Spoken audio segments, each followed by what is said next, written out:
Four classes of consciousness. Chatu Bida Chitta. Tatta Chittam Tava Chatu Vidhammam Hoti. Kama Vacharam, Rupa Vacharam, Arupa Vacharam, Lokotaran Chati. Of them, consciousness, firstly, is fourfold. 1. Sense sphere consciousness. 2. Fine material sphere consciousness. 3. Immaterial sphere consciousness. 4. Supramundane consciousness. Guide to the four classes of consciousness. Consciousness, the first chapter of the Abhidhammatha Sangaha, is devoted to an examination of Citta, consciousness or mind, the first of the four ultimate realities. Consciousness is taken up for study, first because the focus of the Buddhist analysis of reality is experience, and consciousness is the principal element of experience, that which constitutes the knowing or awareness of an object. The Pali word chitta is derived from the verbal root siti, chiti, to cognize, to know. The commentators define chitta in three ways: as agent, as instrument, and as activity. As the agent, chitta is that which cognizes an object. Arammanam chinteti ti chittam. As the instrument, chitta is that by means of which the accompanying mental factors cognize the object. Etena chittenti ti chittam. As an activity, chitta is itself nothing other than the process of cognizing the object.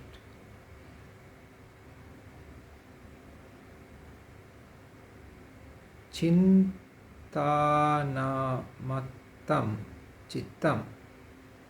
The third definition, in terms of sheer activity, is regarded as the most adequate of the three. That is, chitta is fundamentally an activity or process of cognizing or knowing an object. It is not an agent or instrument possessing actual being in itself apart from the activity of cognizing. The definitions in terms of agent and instrument are proposed to refute the wrong view of those who hold that a permanent self or ego is the agent and the instrument of cognition. The Buddhist thinkers point out, by means of these definitions, that it is not a self that performs the act of cognition, but chitta or consciousness. This chitta is nothing other than the act of cognizing, and the act is necessarily impermanent, marked by rise and fall. To elucidate the nature of any ultimate reality, the Pali commentators propose four defining devices by means of which it can be delimited. These four devices are: 1. Its characteristic, lakkana, in other words, the salient quality of the phenomenon. 2. Its function, rasa, its performance of the concrete task. Kiccha, or achievement of the goal, sampatti. 3. Its manifestation, pachuppantana, the way it presents itself with experience. And 4. Its proximate cause, padattana, the principal condition upon which it depends. In the case of chitta, its characteristic is knowing of an object. vijanana, vijanana. Its function is to be a forerunner, pubbangama, of the mental factors, in that it presides over them and is always accompanied by them. Its manifestation, the way it appears in the meditator's experience, is as a continuity of process, sandhana.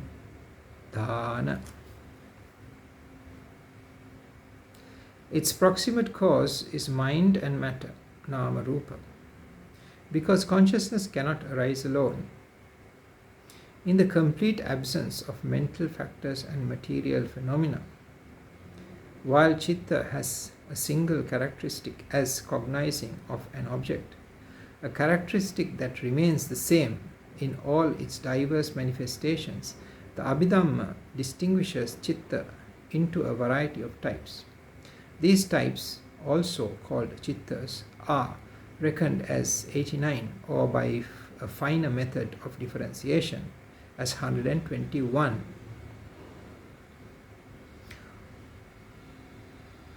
See table 1.1. What we ordinarily think as of consciousness is really a series of cittas, momentary acts of consciousness, occurring in such rapid succession that we cannot detect the discrete occasions, which are of diverse types. The Abhidhamma not only distinguishes the types of consciousness, but more importantly, it also exhibits them as ordered into a cosmos, a unified and closely interwoven whole. To do so, it employs several overlapping principles of classification. The first of these, introduced in the present section of the Sangaha, is the plane, bhumi, of consciousness. There are 4 planes of consciousness. 3 are mundane, the sense sphere, the fine material sphere, and the immaterial sphere. The 4th plane is supramundane, the word avachara sphere, which qualifies the first 3 planes, means that which moves about in or frequents a particular locality. The locality frequented is the plane of existence, also bhumi, designated by the name of the sphere, that is, the sensuous, the fine material, and the immaterial planes of existence. However, though the 3 spheres of consciousness have a particularly close connection with the corresponding planes of existence, they are not identical. The spheres of consciousness are categories for classifying types of cittas. The planes of existence are realms or worlds into which beings are reborn and in which they pass their lives. A definite relation, nevertheless, exists between the spheres of consciousness and the planes of existence. A particular sphere of consciousness comprises those types of consciousness which are typical of the corresponding plane of existence and which frequent that plane by tending to arise most often there. Consciousness of a particular sphere is not tied to the corresponding plane, but may arise in other planes of existence as well. For instance, fine material and immaterial sphere cittas can arise in the sensuous plane, and these sphere cittas can arise in the fine material and immaterial planes. But still, a connection is found in that a sphere of consciousness is typical for the plane that shares its name. Moreover, the kammically active cittas of any particular sphere, the cittas that generate kamma, tend to produce rebirth into the corresponding plane of existence. And if they succeed in gaining the opportunity to generate rebirth, they will do so only in that plane. not in any other plane. Hence, the tie between the spheres of consciousness and the corresponding planes of existence is extremely close. Sense sphere consciousness, kama, vachara, chitta, kama, vachara, chitta. The word kama means both subjective sensuality, in other words, craving for sense pleasures, and objective sensuousness, in other words, 5 external sense objects: visible forms, sounds, smells, tastes, and tangibles. The kama bhumi is the sensuous plane of existence, which comprises 11 realms: the 4 woeful states, the human realm, and the 6 sensuous heavens. Sense sphere consciousness includes all those chittas that have their proper domain in the sensuous plane of existence, though they may arise in other planes as well. Material fine sphere consciousness, rupa vachara chitta. The fine material sphere is the plane of consciousness corresponding to the fine material plane of existence, rupa bhumi, or the plane of consciousness pertaining to the states of meditative absorption called rupa jhanas. Any consciousness which mostly moves about in this realm is understood to belong to the fine material sphere. The rupa jhanas are so called because they are usually attained in meditation by concentrating on a material object, rupa, which may be a device such as the earth kasina, etc.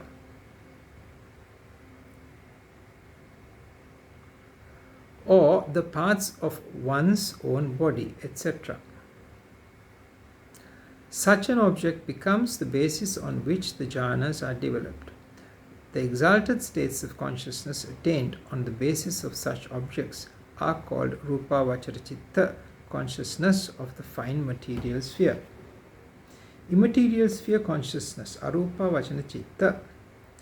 The immaterial sphere is the plane of consciousness corresponding to the immaterial plane of existence, arupa bhumi, or the plane of consciousness pertaining to the immaterial absorptions, the arupa jhanas. Any consciousness which mostly moves about in this realm is understood to belong to the immaterial sphere. When one meditates to attain the formless meditative states beyond the rupa jhanas, one must discard all objects connected with material form and focus upon some non-material object, such as the infinity of space, etc. The exalted states of consciousness attained on the basis of such objects are called arupa vachara chitta, consciousness of the immaterial sphere. Supramundane consciousness, lokottara chitta. The word lokottara, supramundane, is derived from loka. Loka is world and uttara is beyond. Transcendent too. The concept of the world is threefold: the world of living beings, sattoloka, the physical universe, okasaloka, and the world of formations, Sanghara.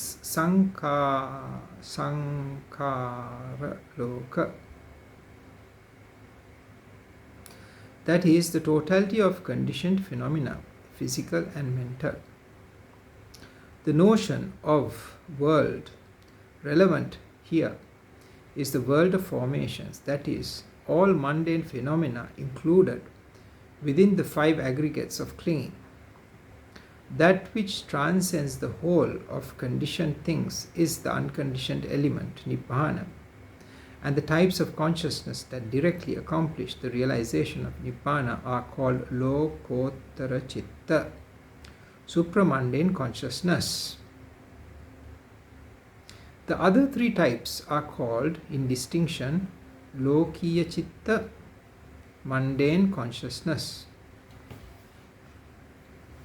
We thus see that consciousness can be classified by way of plane into four broad divisions: sense sphere consciousness, fine material sphere consciousness, immaterial sphere consciousness, and supramundane consciousness.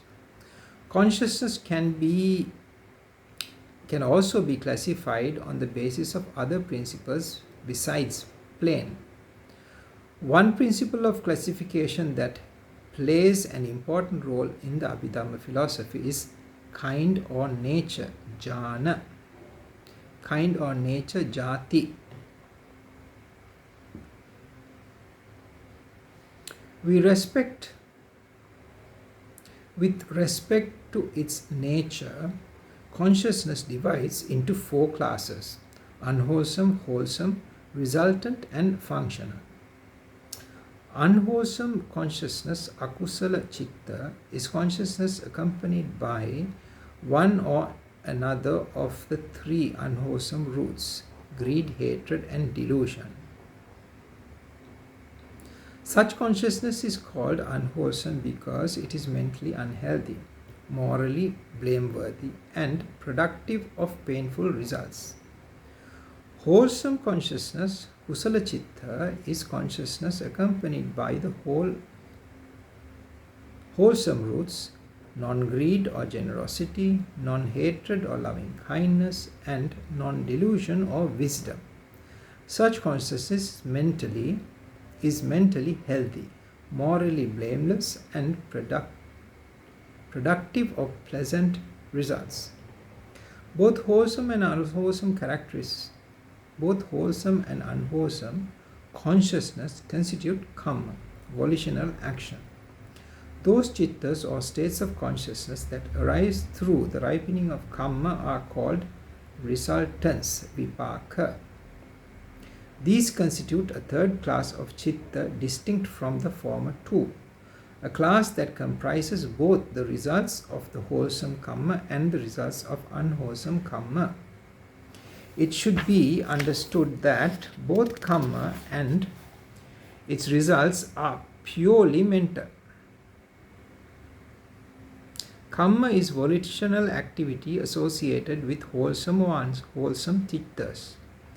Its results are other chittas which experience the maturation of kamma. The fourth class of consciousness, according to the division by way of nature, is called in Pali kiriya or kriya, rendered here as functional. This type of consciousness is neither kamma nor kamma resultant. It involves activity, yet this activity is not kammically determinate and thus is not capable of producing kammic results. Resultant consciousness and functional consciousness are neither wholesome nor unwholesome. Instead, they are classified as indeterminate abhyakata, that is, consciousness which cannot be determined in terms of dichotomy of wholesome and unwholesome.